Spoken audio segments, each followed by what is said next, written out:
This is a great question, which I don't think people ask enough. The selection of the Bible's books is fascinating. I teach a course on this if you want more detail, but here are the basics. And for this video, I'm going to focus on the New Testament because the Old Testament is way more complicated, so we'll save that for later. So let's get it out of the way. Some say Constantine chose the books of the Bible at the Council of Nicaea in 325 AD.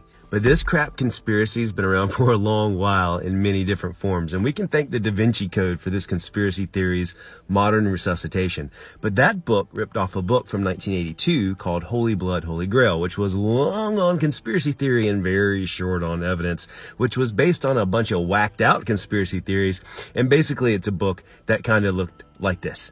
And then there's Voltaire, yes, the Voltaire, who in the 18th century popularized a legend that the Bible was canonized in Nicaea by the bishops placing all of the known biblical books on a table, saying a prayer, and seeing which illegitimate text fell to the floor. And none of that is close to being true, and I got plenty of videos about that. But the actual process of selecting the New Testament's books took place over a very long time. And there are letters and church histories that have survived from the early church fathers that prove this. And during the late 1st through 4th centuries, church theologians, they started debating which of the many books and gospels floating around were legit and which were spurious.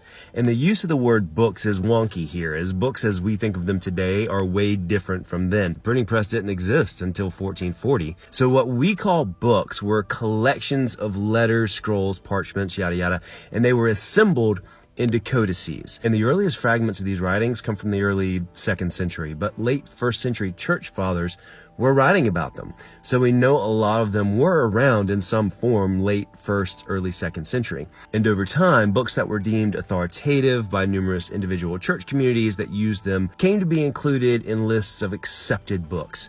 And early church fathers, when faced with something that didn't match up to what they had been taught from those that preceded them, they dropped that heresy bomb and discard them.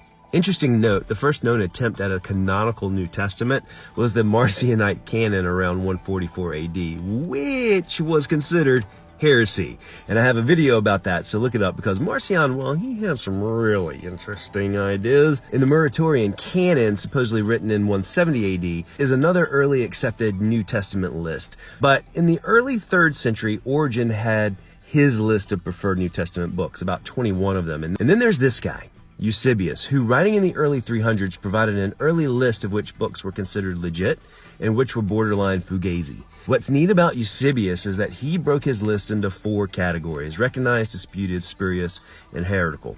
Among the recognized were the 4 Gospels, Matthew, Mark, Luke, and John, Acts, and Paul's epistles. Under disputed, Eusebius included James and Jude, 2 Peter, 2 John, and 3 John. And downright spurious and heretical, books like Thomas, Barnabas. But the earliest version of the eventual consensus New Testament canon didn't come until 367, when Bishop Athanasius of Alexandria, in his annual Easter letter, composed a list that's still recognized today as the canon of 27 books. And in 393 at the Synod of Hippo was the first time a council of bishops listed and approved a New Testament canon, which was similar to the modern Catholic canon. But the debate over what was canonical and what wasn't didn't stop. It went on for a long time, into the 16th century, when the reformer Martin Luther published his version of the Bible and moved 4 books in the New Testament, James, Hebrews, Jude, and Revelation, to the back of the Bible because he thought that they were questionable. And later, Luther's Tyndale Geneva Bible and the Bishop Bible, they would go on to form the basis of the King James Version, but King James Version bringing them back in. So, why did some books make the canonical cut and others didn't? Overall, there were 3 criteria used by church authorities. The first was authorship, whether it was believed to have been written by an apostle, by Paul, or more importantly, someone close to them. Mark, for example, wasn't an apostle, but was believed to be an interpreter for Peter. We know Paul didn't write all the letters attributed to him, so it's believed that they were written by folks citing his authority, etc., etc. Same thing with Peter, yada, yada. The second criterion was antiquity, with older texts taking priority over the newer ones. And the third was orthodoxy, or how well the text conformed to current church teaching.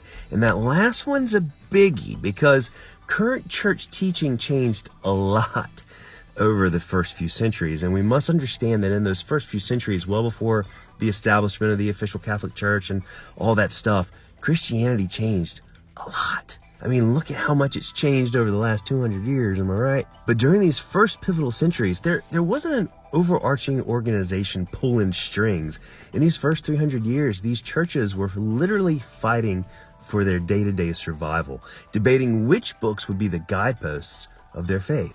As Christians, we like to imagine that God came down with his mighty hand and said, "These are the books of the New Testament." But that's not how it worked at all. These were people arguing and debating, praying and talking about which books had the mightiest of effects, and pulled this New Testament story into a greater whole. The Bible is a collection of people's understanding of holy and divine experiences of God, a multi-vocal book of many different cultures and different times, with its stories written over a period of 1,000 years. It's complex, layered, nuanced, and because of that, it's holy ground. It's where we come together, take off our sandals, and learn from each other's experiences of God. But to run from its real history, or to stick our heads in the sand, or worse, just grab onto silly conspiracy theories, well, that's just ignorant, because this is how the books of the New Testament were selected. Now, was God instrumental in making sure those books were selected? I believe so, absolutely, because the fact that this book is even here is a miracle. But did he stretch forth his hand from heaven and write it himself? No, he didn't.